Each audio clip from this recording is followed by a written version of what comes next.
Señor, damos gracias por todos los padres. Como haya sido que hayan sido padres, fueron padres y los bendecimos, Señor. A los buenos y a los malos. A los malos para que tú los ayudes, les des razón, los ayudes en su responsabilidad y los bendigas y tú los guíes, Señor, a retomar ese papel tan importante de ser padres. Y a los buenos también los bendecimos y damos gracias por ellos, porque se han sacrificado, han entregado de su vida, tienen un altísimo llamado y lo han comprendido, y se entregan y sirven y dan y aguantan, porque eso es ser hombre. Ser hombre es cumplir la responsabilidad que tú nos has dado de ser varones y padres. Gracias por nosotros, Señor Jesús, te damos gracias por esta invención tuya de ser padres. En tu nombre, Señor Jesús, a nuestro Padre Celestial. Amén, amén. Pues felicitaciones, que los gocen estos días y el próximo domingo también. Así que hoy vamos a hablar de Dios nuestro Padre, pero les dije, no, como son 2 domingos, entonces vamos a tener hoy la primera parte. La primera parte es la que hoy vamos a hablar. El próximo domingo hablamos más sobre Dios como nuestro Padre. Hoy vamos a hablar de si existen realmente los hombres ideales. Y entonces tomé unas fotografías de hombres, ¿no? Y pues hay unos hombres de toda raza, en todas las razas hay hombres muy lindos, negros o asiáticos o blancos, siempre hay hombres muy lindos y pues las mujeres tienen sus ideales, ¿no? Hay algunas que les tocó conformarse con lo que les tocó, pero ya que no, ya, yo creo que Paulinita soñaba con un hombre alto, rubio, ojos verdes. Se fregó mi hermana. Bueno, bueno, ya ahí se ha ido aguantando. Pero las mujeres tienen sus ideales, ¿o no? Ellas saben cuando un hombre les agrada, y hay ciertas características en los hombres que les agradan, y ellas tienen su ideal de lo que es un hombre, y pues su ideal va mucho más allá de lo físico, pero a veces comienza con lo físico, ¿no? Los ven y dicen, wow, qué hombre tan lindo, tan agradable, Yo como varón, veo que hay unas personas muy lindas, hay unos hombres muy, muy atractivos, muy bien puestos, varoniles, como ágiles, como atléticos, como bien hablados, y todas esas cosas son las que las mujeres buscan. Y se hizo como un estudio, en alguna parte, yo lo estuve mirando, hicieron un estudio de lo que las mujeres les gustaría que fuera un hombre, y el resultado fue más o menos, ¿no? En cada raza, en la raza blanca fue como este hombre. Y ustedes lo ven, y hay ciertas características ahí en esa persona, hay ciertas características, y por algo está esa guitarra ahí, y por algo está ese gatico ahí, porque es que las damas tienen un ideal de lo que es un hombre. Un hombre debe ser romántico, poeta, músico y tierno con las mascotas y los animales, porque ellas dicen, si cuida a un gatico me puede cuidar a mí. Eso es lo que dicen, ¿no? Entonces han hecho estudios de qué es lo que les gusta. También les gusta como ciertos rasgos, la quijada, cómo es la quijada, cómo debe ser la nariz, las pestañas. Y si ustedes notaran, él tiene aquí una cicatriz, y parece que a las mujeres les gustan los hombres que han peleado con alguien y han expuesto su vida en alguna circunstancia difícil y han quedado marcados por su valentía, ¿no? Y entonces, ¿cómo les parece? Es increíble que algunos rasgos que a veces uno cree que son cosas negativas, para las mujeres son atractivas. Una cicatriz es algo impresionante, porque ellas dicen, este es un varón, fue capaz de agarrarse con algún animal, tal vez algún león se le atravesó en su vida y él era valiente y lo venció, le quedó esa cicatriz ahí, pero es increíble, ¿no? Han hecho estudios de verdad de qué ven las mujeres, qué les atraen a las mujeres en lo que es un hombre ideal. Pero según las mujeres, ¿no? Según las mujeres, hay muchas, esta es solamente el 5% de lo que ellas piden, 5%, pero a ellas les gusta que sea varonil, cálido, amable, generoso, emocionalmente estable, fiel, detallista, atento, de buen humor. ¿Oyó? Para los malgeniados, cambien, hermano, porque buen humor, sensible, auténtico, inteligente, romántico, poeta o músico. Eso es para comenzar, ¿no? Porque hay una lista larguísima. Yo no la traje porque tenía que copiar todo eso y pegar, copiar y pegar, copiar y pegar. Y la lista era larguísima. Y yo dije, no, pues aquí está más o menos. Pero eso es lo que ellas a veces piden y quieren. Y pues claro, ante tantas cosas, cuando les llega el de verdad, pues el de verdad nunca alcanza eso. Y entonces ellas dicen, bueno, está bien, me tocará. Y bueno, ahí ellas se van acomodando poco a poco, nos tienen paciencia y se van ahí como haciendo a la idea, y siempre le dicen por ahí de vez en cuando a uno, ay, es que el lechero era mejor. No tanto, pero sí, no. Pero muy interesante, ¿no les parece cómo lo dibujan? Este es como un dibujo de computador, porque tiene una cantidad de rasgos que han sido estudiados. La barba corta, bien cuidada, ¿no? Los ojos, todo lo demás, el gatico lo pusieron ahí, la guitarra, todo eso. Eso ha sido estudiado. Muy bien. Y entonces las escrituras nos dicen que, pues, el padre ideal, vamos a ver cómo las escrituras nos hablan del padre ideal, comienza siendo el padre ideal. Ya no estamos hablando del hombre ideal, el padre ideal comienza siendo buen esposo. Porque un buen esposo es un buen padre, pero comienza siendo un buen esposo.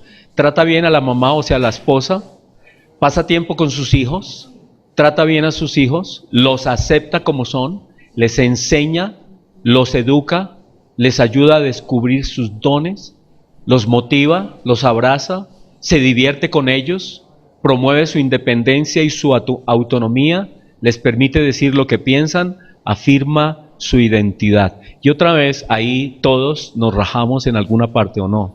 ¿Cierto? Yo traté de ser buen padre, pero cuando miro esta lista digo, fallé. No, que me quedé corto. Pero eso es el ideal de un padre, ¿no? Y esto sí es real. Esto es de un artículo que estaba leyendo acerca de los padres y donde influyen en sus hijos, influyen en varias áreas. La influencia de un padre es vital en la salud mental de los hijos. Increíble. Uno dice, pero ¿en qué? ¿Cómo así? Sí, la salud mental, la manera de pensar, en su estabilidad emocional. Un buen padre, las posibilidades de que sus hijos sean estables emocionalmente es altísima. Tienen seguridad, se sienten amados, se sienten tranquilos, no tienen que estar probando absolutamente nada porque tienen la seguridad de un padre que los ama. En el comportamiento social, precisamente por eso, ellos no están en locuras. Generalmente los muchachos muy violentos y muy agresivos tienen problemas en la casa, tienen un padre que hace falta o un padre violento, o están viendo cosas que no son apropiadas en su propio hogar. Entonces influyen en el comportamiento social, en el comportamiento moral, porque los padres son la guía de los hijos. No necesitamos decir una sola palabra y los hijos ven todo lo que somos, y como es el padre, el hijo también. Si el padre es la locura, muy posiblemente el hijo será la locura, y a veces más. Y también los padres influyen en la vocación de los hijos. ¿En qué profesión van a tener? Muchas veces los hijos admiran lo que el padre hace y quieren seguir lo que él hace. Así que influyen sobre la profesión, sobre los gustos, sobre los hobbies, sobre cómo se divierte, sobre cómo vive la vida, en la calidad de la vida de los hijos. Los padres influyen. Y también influyen en el desempeño. ¿Qué quiere decir? En la capacidad de concentración. Un muchacho que está tranquilo, sin problemas emocionales, sin problemas de falta de amor o algo así, se puede concentrar en las tareas que se les dan y se desempeñan mejor, porque su mente está como libre para pensar, para resolver problemas, para enfrentar cosas, para tomarse el mundo. Así que en estas áreas desempeña una influencia un padre. Y hoy entonces quiero que veamos algunas escrituras. La primera es que los padres, los buenos padres, tienen un objetivo con sus hijos. Tienen un objetivo con sus hijos. Así como Dios tiene un objetivo con nosotros. ¿Cuál es el objetivo de Dios con nosotros? Dios tiene un objetivo muy claro. Las escrituras dicen que Él nos quiere hacer a la imagen, a la estatura de la plenitud de Cristo. Así que Dios tiene en su mente bien claro lo que quiere hacer con nosotros, sus hijos. Nosotros como padres necesitamos también tener claro qué queremos hacer con nuestros hijos, al menos en esos años en los que nosotros los podemos dirigir y los podemos influenciar, aunque nunca los dejaremos de influenciar, nunca. Siempre estaremos influenciándolos, siempre ellos, si nos admiran, si nos respetan, ellos siempre pedirán nuestra opinión, ellos siempre se guiarán por lo que les decimos. Pero acá entonces dice en Salmo 127:4, dice, como flechas, así son los hijos habido en la juventud. ¿Y por qué pone este ejemplo de flechas? Porque una flecha es algo que uno lo dirige y uno quiere poner esa flecha en un lugar específico, en un lugar exacto, y uno tensa el arco y dirige la flecha a donde uno quiere que llegue esa flecha. Y por eso lo llaman como flechas, es decir, son las flechas de los padres donde nosotros los queramos poner. Y a veces nosotros ni siquiera podemos alzar el arco y las flechas se nos caen y pasan mil cosas, pero tenemos que alzarlos otra vez y otra vez tratar de lanzarlos donde nosotros queremos que lleguen. Esa es nuestra misión, la misión que Dios nos ha dado con nuestros hijos. Y naturalmente nosotros somos, junto con Cristo, junto con Dios que nos ha dado este privilegio, nosotros somos colaboradores con Dios en la obra que Él está haciendo de traer muchos hijos a su gloria. En Deuteronomio 6 nos dice algo que debemos hacer todos los padres. Generalmente son las mamás las que los hacen, pero debiéramos estar involucrados los padres. En estos estudios que se hacen psicológicos de quién influye más, si la mamá o el papá sobre los hijos, se ha estado diciendo que cada vez más los padres están siendo más conscientes. Al menos este estudio fue hecho en Estados Unidos, no sé cómo será acá. Pero en Estados Unidos se dice que los padres están siendo más conscientes, están haciendo muchos más esfuerzos por sus hijos, pero que los padres mismos reconocen que son las mamás son claves en el desarrollo de los hijos. Sin embargo, como el ejemplo del león, ustedes han visto 1000 películas, 1000 documentales sobre los leones. Los leones no están ahí al lado, quienes están siempre ahí son las mamás leonas. Sin embargo, el león, solo con rugir, hermano, pone orden en todo. No necesita sino rugir. Y es muy parecido en la vida nuestra. El hombre solo con que esté ahí ya está cumpliendo un papel muy importante. Con que esté ahí y cumpla ciertas cosas mínimas ya es una referencia para los hijos. Y dice así en Deuteronomio 6, y estas palabras que yo te mando hoy estarán sobre tu corazón y las repetirás a tus hijos y hablarás de ellas estando en tu casa y andando por el camino, al acostarte y cuando te levantes, y las atarás como una señal en tu mano y estarán como frontales entre tus ojos, y las escribirás en los postes de tu casa y en tus puertas. ¿Qué quiere decir? Que una de las funciones de los padres era educar, enseñar, pasar tiempo con los hijos, hablar con ellos sobre, en esos miles de años atrás, cuando Moisés dio la ley, enseñarles la ley del Señor a los hijos. Y esa es la misión que hoy también tenemos. La presión de la sociedad es tal que a veces los padres no tienen tiempo, están trabajando demasiado, 10 horas, 11 horas, 12 horas, y los hijos están en manos de otras personas que no tienen la visión de lo que quieren con sus hijos. Y necesitamos sacar tiempo para ellos. Necesitamos sacar tiempo para los hijos y enseñarles y hablar con ellos y oírlos, saber lo que hay en su corazón, leer qué hay en ellos, qué dones tienen, dirigirlos, saber lo que Dios está haciendo con ellos. Así que eso requiere tiempo. Y aquí desde hace, ¿cuántos años hace que Dios dio la ley con Moisés? ¿Cuántos años hace? Los de CIPEP, a ver, los que, ¿cuántos años hace?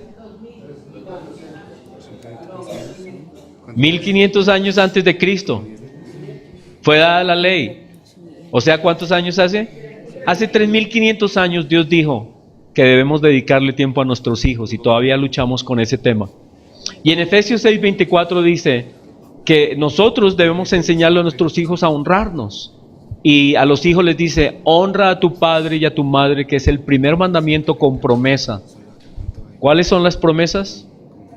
Para que le vaya bien. ¿Por qué nos esforzamos por ayudar, bendecir, pasar tiempo, educarlos, guiarlos? Para que les vaya bien.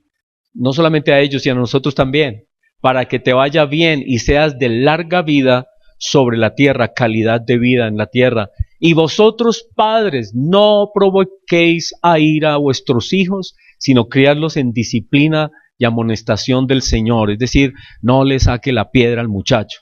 ¿Sí? Es en serio. Así, ese es el lenguaje de hoy. Es decir, trátelo con respeto, con cuidado, sin oprimirlo. Hay muchas películas de eso. Estuvimos viendo una película de esas el viernes por la noche con Paulinita, un cantante en Estados Unidos, la relación con su padre tan compleja, tan difícil, y toda su carrera, todo lo que hacía, todo tenía que ver con esa mala relación con su papá. Y hasta que finalmente llegó a un punto en que lo pudo perdonar, entonces su vida cambió. Entonces pudo estar en paz. Y la relación con el papá es vital en la realización de los hijos. Y hoy entonces vamos a ver este ejemplo. Vamos a ver este ejemplo de un hombre llamado David. Y Dios dejó escrito cosas para nosotros, no para hablar mal de David, porque él fue un siervo de Dios, sino para mostrarnos que si no tenemos cuidado podemos cometer muchísimos graves errores, y esos errores pesan en la vida nuestra y en la vida de los hijos. Y vamos a ver el ejemplo de un muchacho que se llamó Absalón. ¿Se acuerdan de Absalón? Muy bien, y vamos a comenzar en 2 de Samuel. Les voy a pedir que ustedes me acompañen en las escrituras. Vamos a ir rápido porque son varios capítulos, son de hecho 8 capítulos y no los vamos a ver, no los vamos a leer, pero vamos a mirar algunas cosas de la vida de Absalón. El rey David era un muchacho feo. No, era como el muchacho que vimos al comienzo, lindo. Dice que era una belleza de hombre.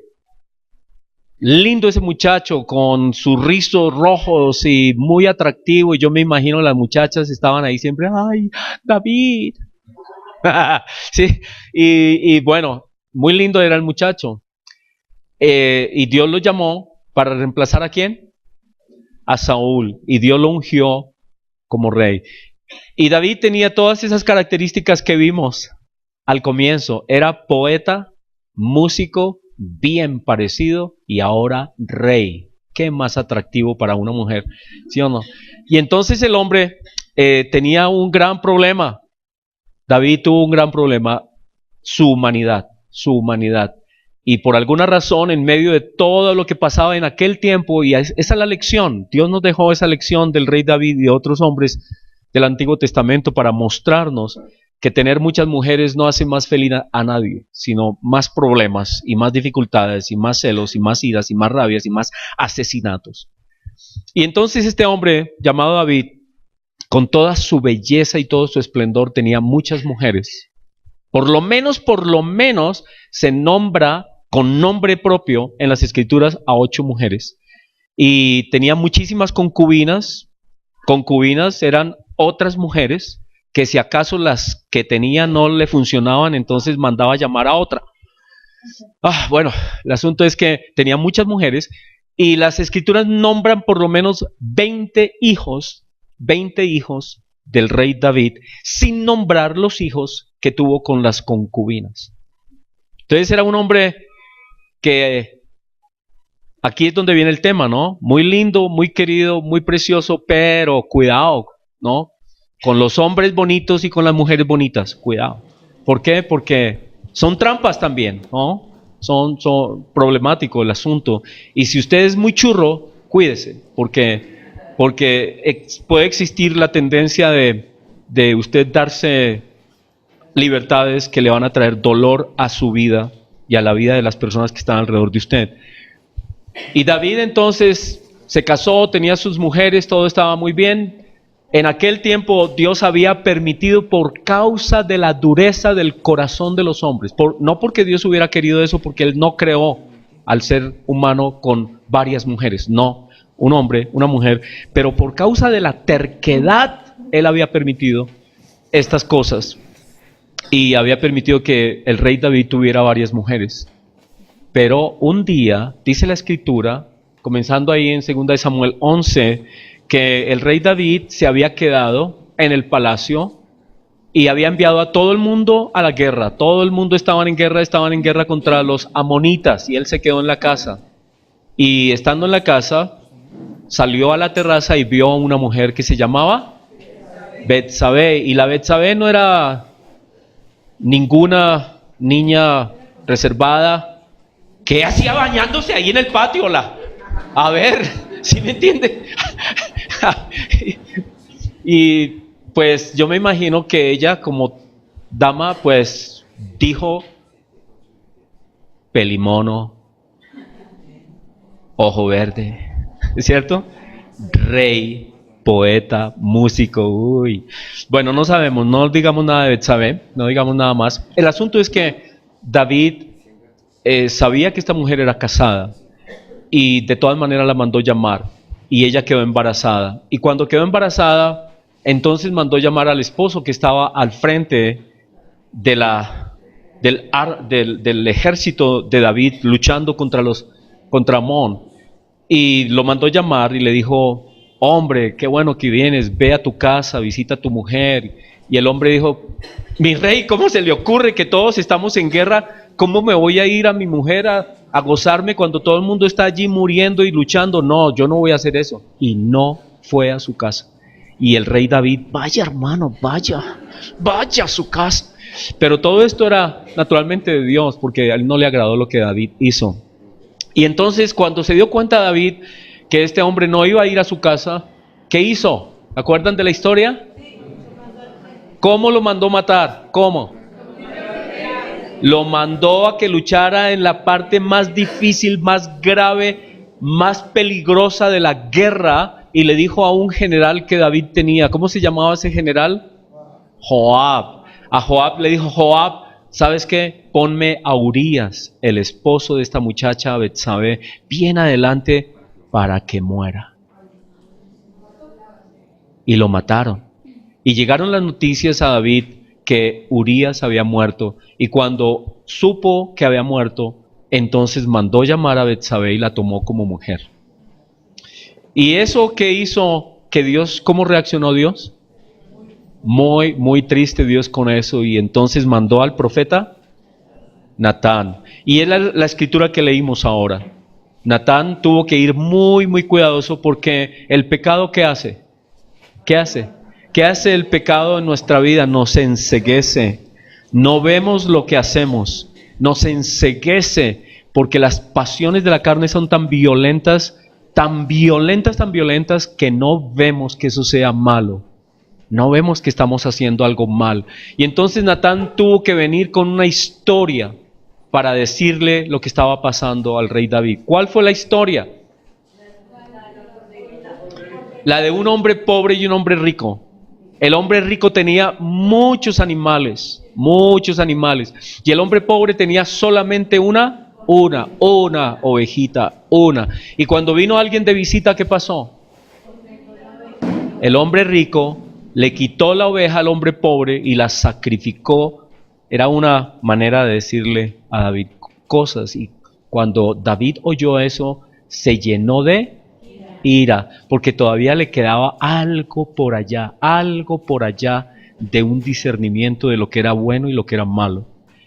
Y él dijo: esto es absolutamente inapropiado. ¿Cómo este hombre rico va a quitarle la oveja, única ovejita, a este pobre para sacrificarla cuando él tenía tantas?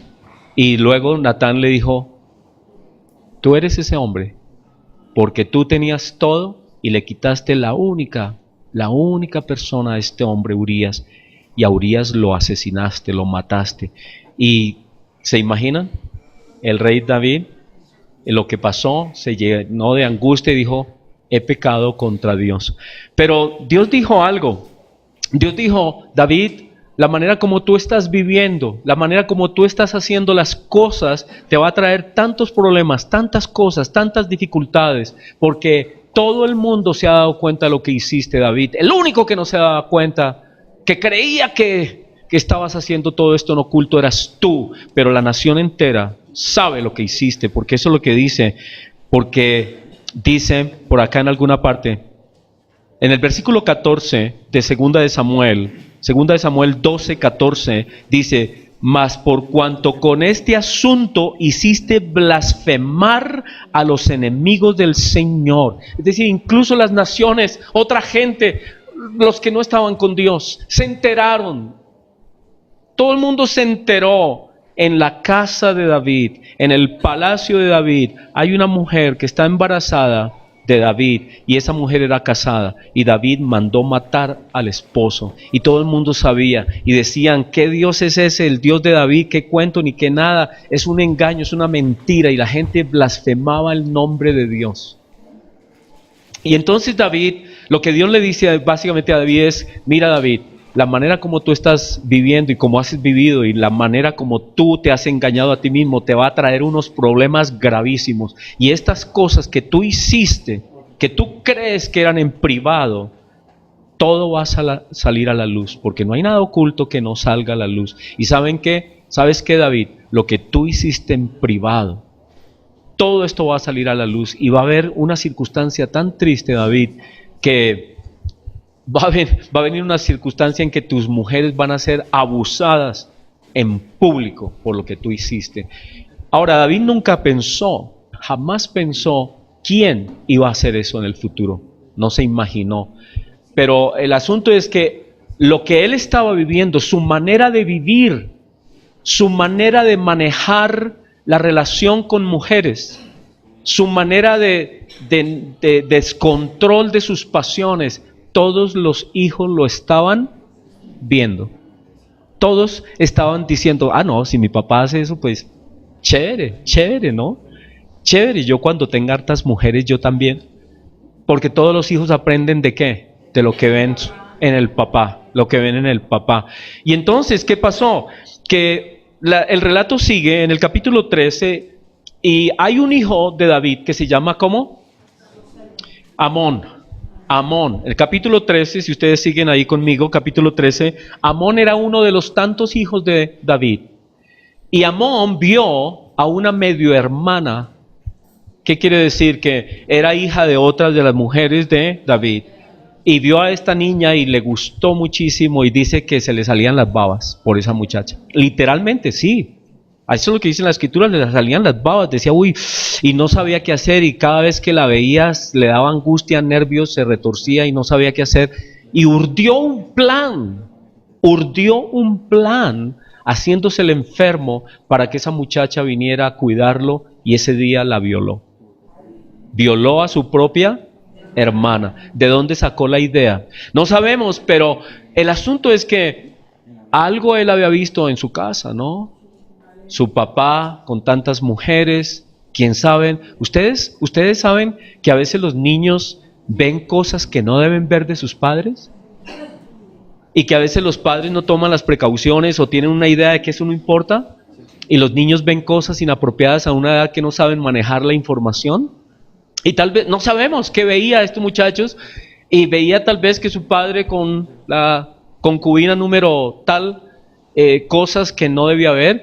Y este Amón desarrolló una actitud que no era saludable y vio a su propia hermana y la violó. Pero Tamar era hermana ¿de quién? De la misma mamá, era hermana de Absalón. ¿Y saben qué dicen las escrituras de Absalón? Que Absalón era otro churro, requete churro. Pero así, eso es lo que dice la escritura, que era hermoso, un niño lindísimo, un niño de esos que uno dice, qué hermosura de niño. Pero ¿saben qué? Tenía un problema. tenía un problema. Yo aquí no lo puse acá, pero hay distintos padres. Eso también debí haberlo puesto hoy. De pronto lo vemos el próximo domingo. ¿Qué tipo de padres somos? Si permisivos, si somos consentidores, ¿qué clase de padres somos? Y así formamos nuestros hijos. El caso es que David era un padre permisivo. David era un padre permisivo. Y con su hijo Absalón lo dejaba hacer lo que él quisiera. No había límites, no había disciplina, no había guía, no había consejo, no había nada. Y el muchacho estaba acostumbrado a hacer lo que quería. Y Absalón, siendo tan hermoso y tan lindo y tan atractivo, sentía que él tenía derecho a cosas. Y él tenía derecho a cosas. Y cuando él se enteró de que Amnón había violado a su hermana, ¿sí? Amnón, tienes toda la razón. Amnón se llama así. Amón era contra los que estaba luchando David. Bueno, gracias, Yesid. Amnón. Entonces, cuando se enteró que Amnón había violado a su hermana Tamar, dice las escrituras que Absalón no dijo nada. Dijo, tranquila hermana, porque la hermana vino y le contó todo a su hermano Absalón, que eran de la misma mamá. Y Absalón se quedó absolutamente callado, no dijo nada, pero en su corazón, ¿qué determinó? ¿Se acuerdan? Determinó, dice, este me las va a pagar, me las va a pagar. Y el mismo día que todo esto salió a la luz y que él supo, él determinó que iba a matar a su hermano. Y pasaron 2 años, dice la escritura, pasaron 2 años, y en una ocasión Absalón invitó a su papá, invitó a la familia a una reunión que tenían de familia y todo demás, y David dijo, hijo, yo no voy a ir, tengo muchas cosas que hacer, lo que sea, yo no voy a ir. Y entonces Absalón dijo, papá, invita a Amnón, invítalo, yo quiero agasajarlo y no sé qué, y sé cuándo. Y lo invitó y el muchacho fue. Y estando en pleno banquete, todo estaba preparado para el asesinato de Amnón. Y lo asesinaron y lo mataron. Y ese hombre hermoso, bello, llamado Absalón, salió huyendo porque sabía que su papá lo iba a castigar de alguna manera. Y salió huyendo, pero un señor llamado Joab, con el tiempo Joab dijo, David, rey David, tu hijo sufre lejos de ti. Lo mandaron llamar. El asunto es que el muchacho después de 2 o 3 años volvió y el papá lo perdonó, pero el muchacho tenía una raíz de amargura. El muchacho no había quedado contento con el asesinato de su hermano. Quería más, quería más. ¿Ahora qué quería? ¿Recuerdan? ¿Qué quería? El trono, nada más y nada menos que el trono. Y ya David estaba como medio anciano, ya adulto, y entonces Absalón comenzó a hacer cantidad de cosas para ganarse al pueblo. Y comenzaba a decir, ay, ¿quién me diera que yo fuera un juez? Yo haría justicia con los pobres y les daría lo que mi padre no les da. Y todo ese cuento. Y la gente comenzó a decir, uy, sí, ese Absalón, mira lo que belleza, qué hermoso, qué hombre tan lindo. Y las damas dirían, ay, sí, qué líder.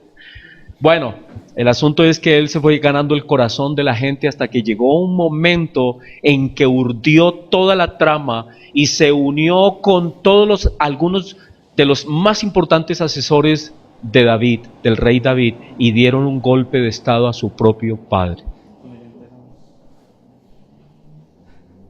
Y en ese golpe de estado, David tuvo que huir, salió corriendo, huyendo de su propio hijo, y su hijo lo perseguía para matarlo. Y lo siguió, pero gracias al consejo de uno que era fiel al rey David, que dio un consejo que le dio tiempo a David de salir corriendo y esconderse, Absalón no lo alcanzó y libró su vida. Y luego se encontraron los 2 ejércitos o los 2 grupos, Absalón y los suyos con los del rey David. Y algo le dijo Dios al rey David de que algo iba a pasar ese día. Y David le dijo a Joab, su general, le dijo, si te encuentras con mi hijo, no lo vayas a matar, no lo vayas a matar. Pero ya Joab decía, si no lo matamos, el reino siempre va a estar en problemas. tenemos una persona que es un peligro para el reino y la estabilidad del reino. Y dicen las escrituras que Absalón era tan hermoso, tan abundante en todo, su cabellera era tan hermosa y tan linda que iba en su caballo y se le enredó su cabellera en una rama de un árbol y ahí quedó colgando. Así de impresionante era el cabello de ese hombre, ¿sí? Yo no me imagino cómo sería eso, ¿no? Todas las mujeres dirían, uy, qué cabellera tan linda, qué envidia de... y quedó enredado en una rama, increíble. Y allí lo mataron. Joab lo mató, lo asesinó, lo mató. Y las escrituras dicen, pero no, antes, es que antes de eso, cuando estaban persiguiendo a David y cuando él se tomó el poder, lo primero que le dijeron los consejeros a Absalón que debía hacer para hacerse odioso de su padre era que sacara las concubinas de su padre y se acostara con ellas a la luz de todo el pueblo, que todo el mundo supiera lo que él estaba haciendo en el palacio. Y tuvo sexo allá con todas las concubinas del rey. Impresionante, ¿no? Uno dice, uy, no, eso no se puede contar. La Biblia habla de esas cosas, violento. Y eso fue un desastre para David, porque imagínense su propio hijo humillándolo de semejante manera. ¿Cuál otro hijo se acostó con la esposa de su papá? Un hijo de Israel. ¿Se acuerdan quién fue? Rubén. Rubén hizo eso. Y la maldición no fue ninguna bendición, fue algo durísimo de Israel sobre Rubén. Por haber subido, dice, al cetro de su padre. Gravísimo lo que hizo Rubén también. Y aquí lo hace Absalón. Y lo hizo con las mujeres que David había dejado en el palacio, cuidando el palacio con las concubinas. Bueno, y así que muere Absalón. Y esta expresión, en el capítulo 18, ya para terminar toda esa parte, en el versículo 33, segunda de Samuel, 18:33, cuando el rey David supo de la muerte de su hijo. Dice versículo 33, segunda de Samuel 18:33, entonces el rey David se turbó y yendo decía así, ¿qué decía? Hijo mío, Absalón, hijo mío, Absalón, ¿quién me diera que muriera yo en lugar de ti? Absalón, hijo mío, hijo mío. ¿Por qué le dolía tanto a David la muerte de su hijo? ¿Por qué no dijo, miserable, al fin lo pesqué, lo maté? No, ¿por qué no? ¿Por qué no reaccionó de esa manera?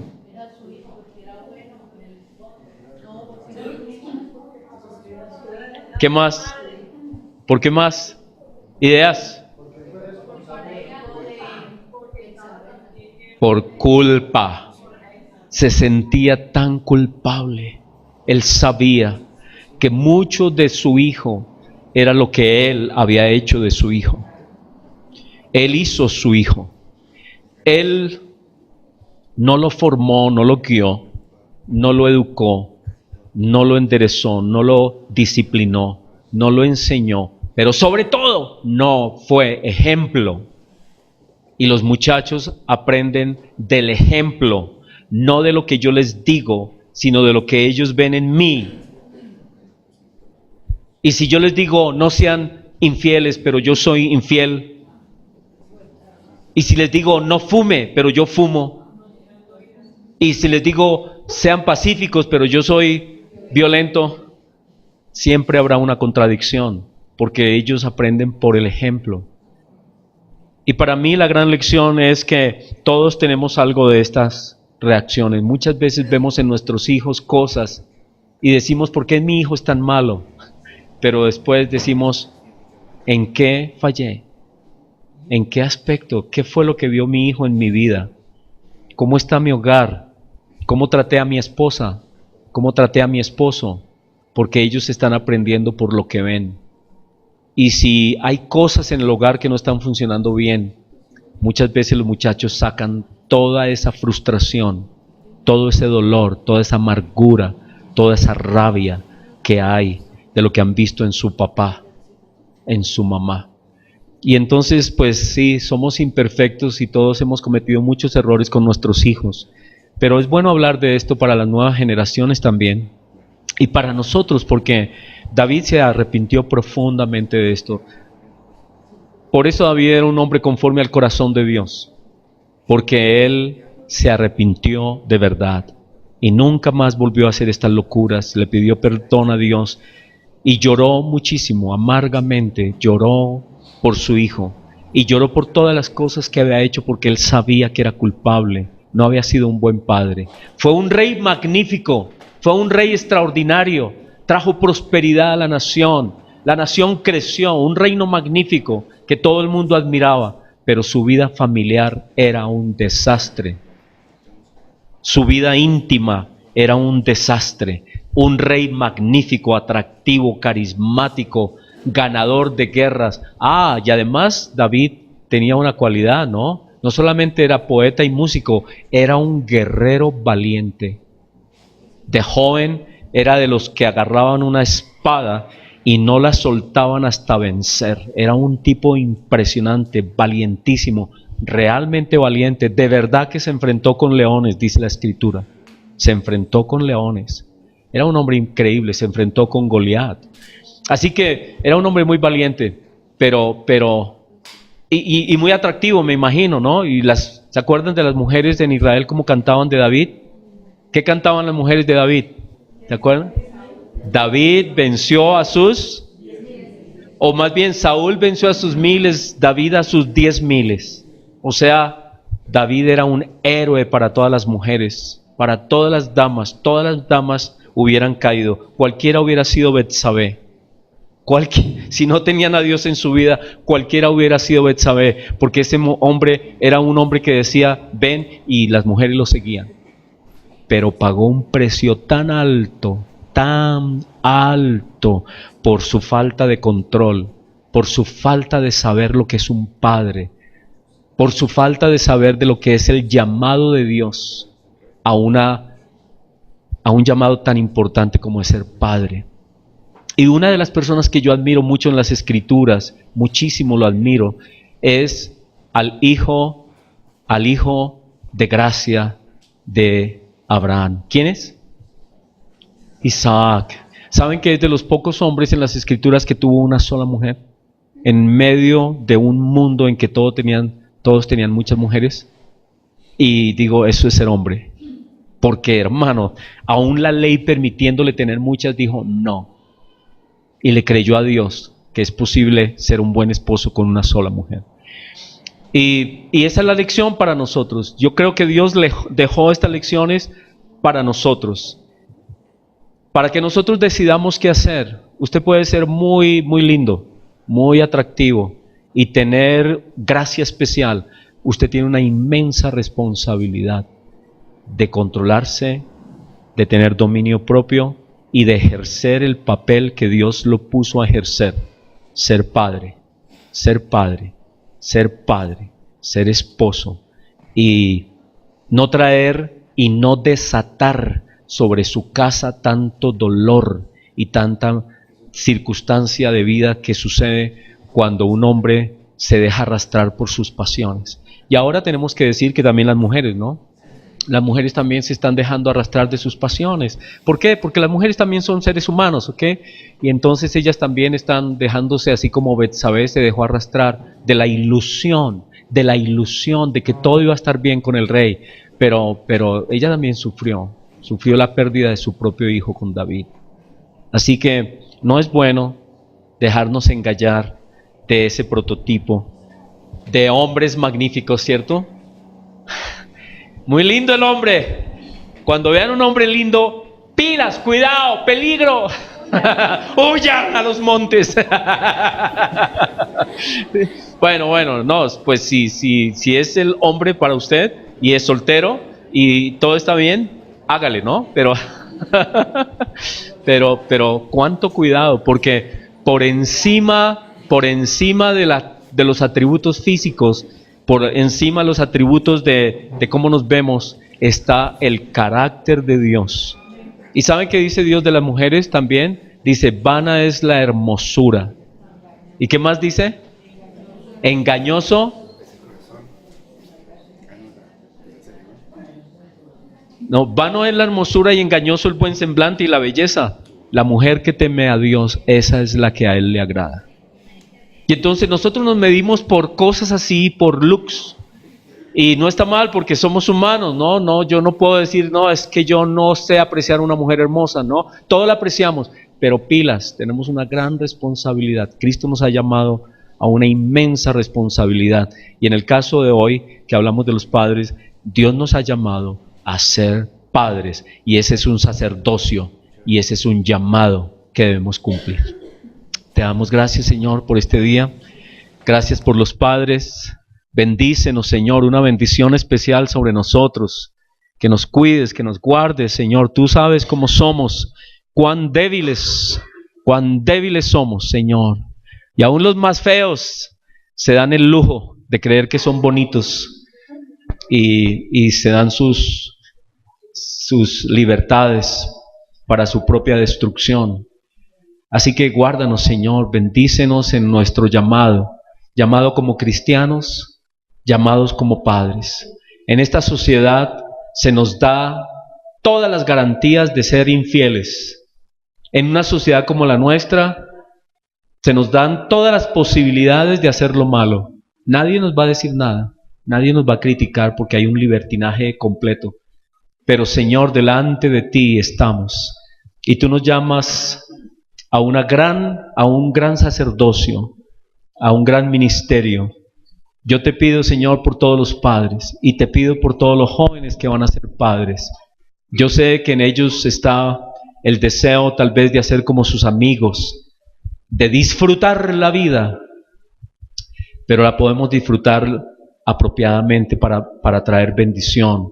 O podemos tal vez disfrutar la vida como lo hizo David con tantas mujeres, para su destrucción, su dolor, su angustia, su tristeza de ver a sus hijos, de ver a su propio hijo Absalón tratando de matarlo, haciendo cosas indebidas, porque su hijo vio un mal ejemplo en David mismo. Guárdanos, Señor, ayúdanos a bendecir a nuestra familia. Danos dominio propio, Señor, danos esa fuerza es una fuerza espiritual. Es una fuerza espiritual. Esta carne es tan débil, Señor. Señor, bendice a los hombres de esta iglesia, de esta congregación. Bendice a los hombres de la iglesia en general. Que demos buen testimonio. Que no nos engañemos, porque hay algunos hombres que se engañan sacando escrituras como estas, diciendo que David, Dios le permitió tener muchas mujeres y que ellos van a hacer lo mismo. Señor, guárdanos, bendícenos, bendice nuestro hogar, bendice nuestra casa, que no haya excusas para ser buenos padres. Danos tú tu espíritu para cumplir esa misión. Guarda nuestros hijos, bendice nuestros hijos, bendícelos, Señor, dales fortaleza, dales dominio propio, dales ese llamado, dales ese sacerdocio. Ayúdalos, Señor, sabemos que es una guerra titánica, es una guerra violentísima.